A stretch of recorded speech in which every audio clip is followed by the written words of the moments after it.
আসসালামু আলাইকুম, কেমন আছেন সবাই? আশা করি আল্লাহর রহমতে সবাই অনেক ভালো আছেন। আজকে সারাদিনে যা কিছু করলাম ওইটা নিয়ে আজকের ব্লগটা সাজিয়েছি। আশা করি আজকের ব্লগটা আপনাদের ভালো লাগবে আর পুরোটার সময় আমার সঙ্গে থাকবেন আর লাইক দিয়ে ভিডিওটা দেখা শুরু করবেন। এখন যেহেতু বর্ষার সিজন, এই জন্য মায়ের স্কুল ড্রেসটা প্রত্যেক দিনে ধুতে হয়। রেনকোট পরে আসে, তারপরেও নিচ দিয়ে স্কার্টটা ভিজে যায়। এই জন্য মায়ের স্কুল ড্রেসটা আগে ধুয়ে দিলাম। আর রান্না করতে হবে, রান্না যেহেতু করতে হবে এই জন্য চলে আসছি আমি এখন রান্নাঘরে। আর এখন রুটি বানাবো। ভাত রান্না করা হয়ে গেছে আর নিহারি রান্না করা হয়েছে খাসির পা দিয়ে। আর নিহারিটা কিন্তু রুটি পোয়াটা দিয়ে খেতে অনেক বেশি ভালো লাগে, এই জন্য ভাবলাম কিছু রুটি করে নিই। এই জন্য আমি এখন চুলাটা ধরাই দিচ্ছি।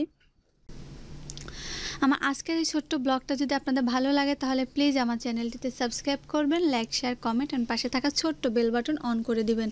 তাহলে আমি যে কোনো ভিডিও ছাড়ার সঙ্গে সঙ্গে আপনাদের মোবাইলে নোটিফিকেশন চলে যাবে। আর যারা অলরেডি সাবস্ক্রাইব করে দিয়েছেন তাদের অনেক ধন্যবাদ আমার পাশে থাকার জন্য। আর নিহারি দিয়ে কিন্তু চালের রুটিটা খেতে বেশি ভালো লাগে। আর পরোটা কিন্তু আমার কাছে এখন চালের গুঁড়ি করা নাই, এজন্য আমি আমাদের রেশনের যে আটা পাই সেই রেশনের আটা দিয়ে করে নিলাম।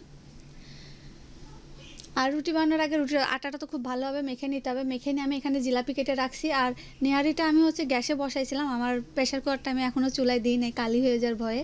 আর এখন আমি শুধু পেঁয়াজের বেরেস্তা, যেটাকে তেলে দেওয়া বলে, এখন তেলে দিয়ে নিলাম।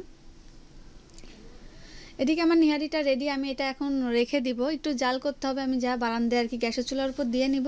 আর এদিকে রুটিগুলোও বেলে নিব।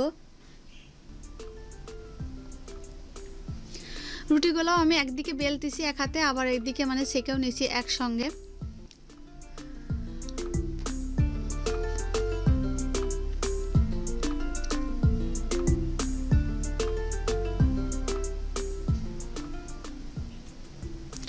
রুটিগুলো কিন্তু মাশাআল্লাহ অনেক ফুলকো ফুলকো হয়েছিল। আর রুটি ফুললে কিন্তু সেই রুটিটা খেতে অনেক বেশি ভালো লাগে।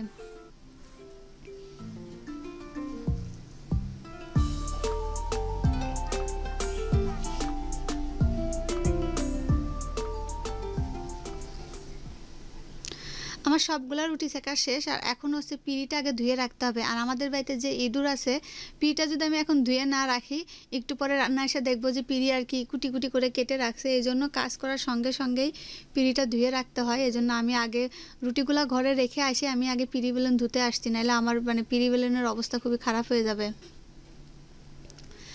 আর পিঁড়ি বেলুন ধুয়ে আমি রান্নাঘরে যেখানে যেটা যেভাবে থাকে ওইখানে রেখে দিলাম। দিয়ে আমি ঘরে চলে যাচ্ছি। এখন ঘরে যে প্লেট বাসনগুলো থাকে ওইগুলো ঘরে নিয়ে যা রাখবো। আর এটা দুপুরে খাওয়ার সময় আমরা এখন খেতে বসে পড়ছি। রুটি দিয়ে আর কি নেহারি খাবো, আর ভাত ছিল, অন্যান্য তরকারি ছিল। আজকের মতন আমি এখানেই বিদায় নিচ্ছি। আল্লাহ হাফেজ।